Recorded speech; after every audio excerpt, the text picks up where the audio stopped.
Hi there, everyone. Thank you for joining me today. I'm going to be talking about all of those things that you need to put in your family friendly first aid kit because you never know when an accident is going to happen. Your 2-year-old is running full pelt into the corner of a wall. There's blood everywhere where they've hit their head, and you're like, what do I need? What do I have to do? So, being well prepared with a family first aid kit, even though you're probably going to be reaching for a tea towel first in that situation, being prepared with that first aid kit to be able to apply good, effective first aid can be really, really helpful. So, what I'm going to do today is actually go through a lot of those unexpected things that you need to add perhaps to one of those first aid kits that you can readily buy from to one of those really comprehensive ones that is suitable for all the kids and grown-ups in your house. Now, my name is Sarah Hunstead. I'm a paediatric nurse, mum of 2, and founder of CPR Kids. And I am coming to you today from Gadigal country. And I would love to know where you're coming from. So please pop it in the comments below. Feel free to ask as many questions as you like. No guarantees I'm going to be able to answer it, but I will try my best or steer you in the direction of where the answers are. And remember, what I would love to know as well is any suggestions that you have put in your family-friendly first aid kit. Please pop them in the comments below as well, and tag anyone else who you think would benefit from this information. So, first of all, what I'm going to do is talk about, your base kit. So your base kit generally is one that you can buy from your pharmacy. You can buy them online. You can often buy them from supermarkets or the post office as well. And that will generally have the kinds of things, that you expect to see in a regular first aid kit, such as, the triangular bandages or, the instant cold packs, and also the other bandages, some gauze, some saline to wash wounds. They generally have their sheet CPR masks in them and the foil blankets for warmth. So they often have all of that kind of stuff in there, the non-stick dressings, some tape, a pair of scissors, and that's great. But we really can build on that to be able to make the kit really comprehensive. So let's go through it when we're talking about different illnesses and injuries. So let's start with your sick child kit. So what I love to add to my first aid kit for when I have a sick child around is that I will often have a urine pot. Because when kids are younger, particularly if they've got a fever, often the doctor will ask you to catch a wee or things like that. They will request that from you. They'll give you a jar and so on. But I always find having the spare one at home is great because you end up often touching the inside. The other thing this is really good for is, sorry, I've just been distracted for a sec. I could hear the dog barking there and I lost my train of thought. So I apologize for that. I will get back to what I was talking about, okay? So other things that this can be good for example, if a child was to break a part of their tooth off, popping it in here, and how to do that we've got videos on, and because it's not as simple as just popping it in, we've got videos on that, and also in our blogs and so on at CPR Kids. But it's a really good thing to have for popping bits and pieces into. So what else with the sick child kit? I like to put in a digital underarm thermometer. So as you've heard me say before, when it comes to thermometers, if you are looking for cost-effective and accuracy, so those two things together, a digital underarm thermometer, you can't go wrong, about $15 from the pharmacy. Add that into your kit, okay? Other things for my sick child kit. I love to have different types of medication administration apparatus, which is basically saying a whole lot of different size syringes. Now, a lot of medications will come with their own syringe, but a lot don't. So I know that when my kids were younger, they like to have their medicine from a syringe. One of my children preferred it off a teaspoon, so I would always measure it with a syringe first, then pop it on the teaspoon and give it to them. So we've got all of this here. And as they've gotten older, measuring cups has been the way to go, because remember, you always, always, always need to measure accurately. So having a range of those in your sick child kit is pretty important. Definitely when gastro has hit the house too, you need to protect yourself. So hand washing is really important. If there's been a poo explosion, like normally I wouldn't use gloves, but when there's gastro everywhere, having some gloves is pretty handy. And also my personal favorite, the vomit bags. Okay, so these are really good to keep in the car, really good for kids who don't aim well, because you can put it straight over their mouth like that. It is a great vomit catcher. Dog poo bags work as well. Been in the car, done that, because I didn't have one of these in there when I should have. That worked rather well. On another one of my kids, she's much better with a wide rimmed bucket. But especially if you're on a trip to the doctors or things like that, having some of these in your sick kid kit, really important. So there's some extras that I would be adding for the sick child. Okay. Now, what about burns as the next one? So in your first aid kit, there will often be a burn gel. This isn't to replace cooling with running tap water, but often a burn gel will be in there for after the cooling, to extend the cooling period and so on. But I want you to check with your pharmacist whether that is appropriate for the age of your child. So please check that. But what I encourage you to do is have one of these in your first aid kit. So filling this with cool tap water and being able to spray, particularly a burn to a face or a hand or their chest, using this to cool can be a much more pleasant way of cooling a burn in a child or a grown-up, and it allows you to be more mobile as well. So remember this, you can buy these from anywhere really. This one I got from the local supermarket, and remember it is not to be used for anything else. It is only to go into your first aid kit to be used for burns cooling, nothing else at all. Okay, so it's clean and its purpose is for that only. So that's something that I would be adding in addition to what you already have in that standard first aid kit. So what about limb injuries, for example? So often there'll be those heavyweight bandages in there, and there'll be those ice packs that you can crack and cool. I quite like to have a reusable cool pack as well, which you can keep these in the fridge. They come out, they're not too cold. They can go straight on something that's sore for pain relief. Really, really good for pain relief. Okay, so that goes on for 20 minutes, comes off for 10, can go back on for another 20 minutes, and so on for up to 2 hours. Okay, so that's what we do with cool packs. So having a reusable one to add to your kit to keep in the fridge is a great idea as well. Another thing that you can buy if you really want a really extensive first aid kit, and this is something that we definitely had in our kit when we did our travels around Australia, was that we had these splints in the kit. So this is basically a foam splint. It unravels and you can conform it to the shape of the limb. This is a junior one, so it's designed for kids. So this is perfect for if there are limb injuries and we need to immobilize the limb to be able to move them if necessary and so on. And also really, really good to put in your envenomation kit. Now, what's that? Now, if you live in an area or if you go regularly to areas with snakes, funnel web spiders, blue-ringed octopus, cone snails, and so on. So all of those creatures that if you get bitten or stung by, that require a pressure immobilization bandage. We've got lots of videos on this if you're wondering. Okay, so I want you to go and look at that. Then you need to have basically, often they're called, snake bite kits, or envenomation kits. So I really encourage you to add this to your base kit.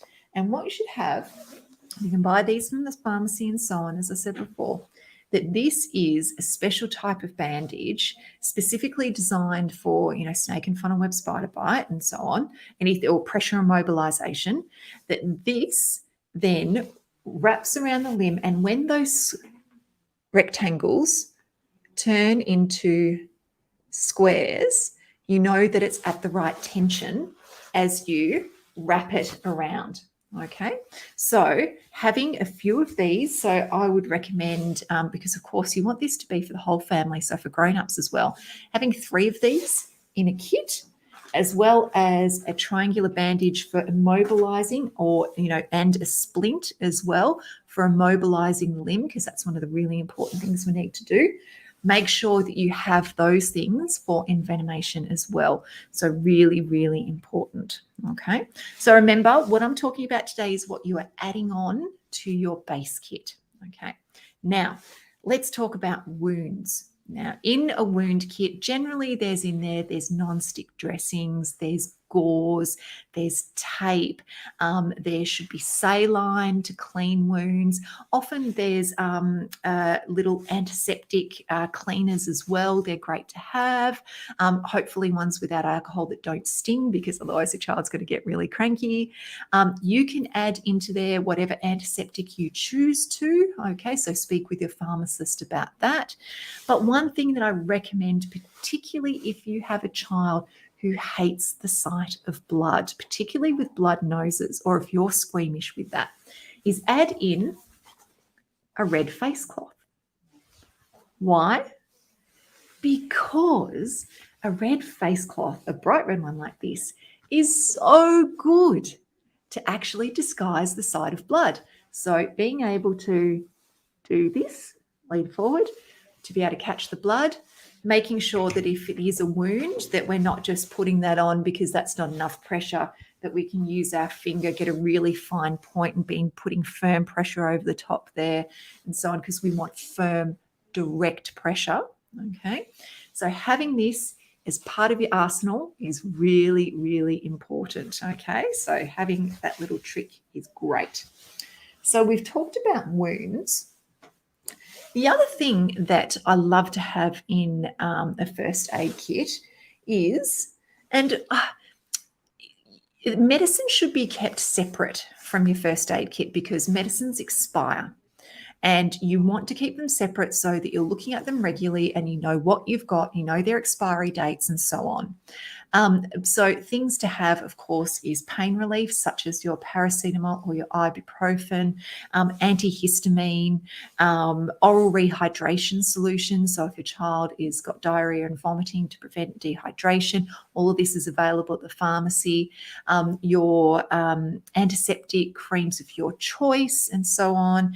And I really love a saline spray. So a saline spray for blocked little noses, the ampules of saline to be cleaning wounds and so on. You can't, you can't pass up some saline. It's really, really good.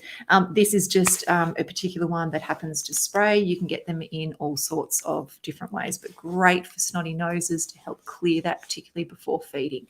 So they're things to definitely put in your next door to your first aid kit. So keep them separate so you can look at them, see the expiry and all that kind of stuff, but they are a very good thing to have there. Okay. The other 2 medications that I really recommend that you do have if you are in a tick endemic area, okay, is a freezing spray. Okay. You can buy these from your local pharmacy. Remember, everything I'm talking about is available, okay? Or a permethrin cream. So what I want you to do is go to our videos on how to remove ticks. A website that is incredible is Tiara. It's tick-induced allergy. Can't remember the acronym. It's gone. I'll put the link down below. Mental blank, can't think of it. Sorry about that. So I'll put the link down below, and it's got the videos to show you how to use this, because we no longer try and get ticks out in Australia by tweezing them out, because of the incidence of mammalian meat allergy, or tick-induced mammalian meat allergy, tick anaphylaxis, basically. So what we're trying to do is reduce the amount of venom or toxin that the tick is introducing into you as you remove it. And, if you put things like tea tree or, other essential oils or methylated spirits or kerosene, it might kill the tick, but it irritates it as it does so, and it puts in a whole lot more of that venom. We don't want that to happen. So freezing the tick off is a great way of doing that. That's for the adult ticks, and for the nymphs or the larvae, those little black specks, we're going to use a permethrin cream. So if you are in a tick endemic area, you're going to add these to your base first aid kit. Okay. Now, what else? I would also recommend putting in some splinter removing apparatus. Now, there's lots of different ways to do that. You can use a drawing out cream. Personally, in my household, it's much preferred to use the little tick removers, good gracious, not tick removers, splinter removers. Ones we use, I particularly like. We've got the little removers, and there's lots of different types. You figure out what works best for your family. Okay. So we've got these, little removers, which basically open up the skin a little bit. And then what I love about these is that they have a magnifying glass over the top and just the very fine tweezers, so you can easily look and remove splinter. I love these. There's lots of different ways out there that have got splinter removers. Some are cheap and effective. Some are fancy and effective. Some are fancy and not effective. But ask around, and there's certainly lots of different ways out there. This is just a simple way that works in our household. You figure out what works in your household, okay? Because remember, everything that I'm suggesting here, you may have used before, you may not have, you may have other things that work really, really well for your house, what works with your kids. And so as long as it's safe and effective, then that's fantastic, okay? So the other thing that I really love, and this is probably the last thing that I'm going to chat about, and what I'd love you to do while you're watching is put something in the comments below that you use in your house. I'd love to know, is a distraction first aid kit. Now, what's a distraction kit?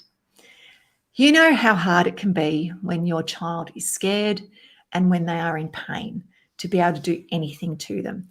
Take burns, for example. If your child is burned, you are going to need to put 20 minutes of cool running tap water or cool running water over the burn, okay?